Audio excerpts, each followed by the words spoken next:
800-308-4540. 800-308-4540. 3 people believed to be connected to the heroin found in Philip Seymour Hoffman's apartment were indicted on drug possession charges.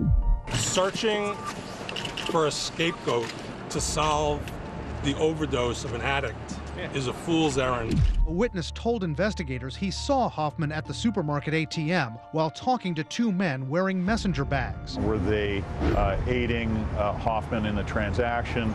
Were they people who were supplying drugs, delivering drugs? He seemed pretty good shape, and there's no way to explain it. And the investigation continuing to move very quickly in the death of Philip Seymour Hoffman. As you saw, we talked about yesterday the arrest, and today we're learning more about the suspects in this case. And the question is, why is it moving so quickly?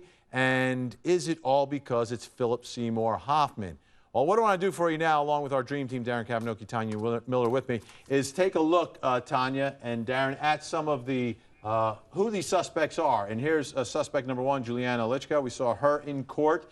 Suspect number 2 is Max Rosenblum. Again, I don't know what drug dealers look like, but that's what the allegation is here, that they were involved with drugs. Suspect number 3, the oldest of the 3, Robert Weinberg. Now let's take a look at the actual charges that they're facing. Juliana, the 22-year-old, charged with criminal possession of a controlled substance, just a misdemeanor, Tanya, not necessarily a serious charge. Right.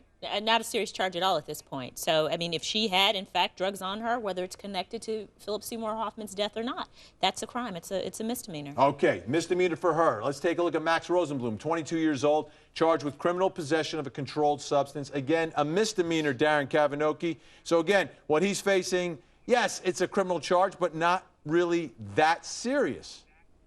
Right, and in New York, they have laws that basically shield drug dealers from criminal prosecution for the homicide unless there are some facts that show that it's criminally negligent. And the thing that's just so outrageous is that there are 38,000 overdose deaths every year in the United States, and we never see this kind of activity regarding the other 37,999 of them. It's a little insulting that it's being driven because of Philip Seymour Hoffman's celebrity, and I get it.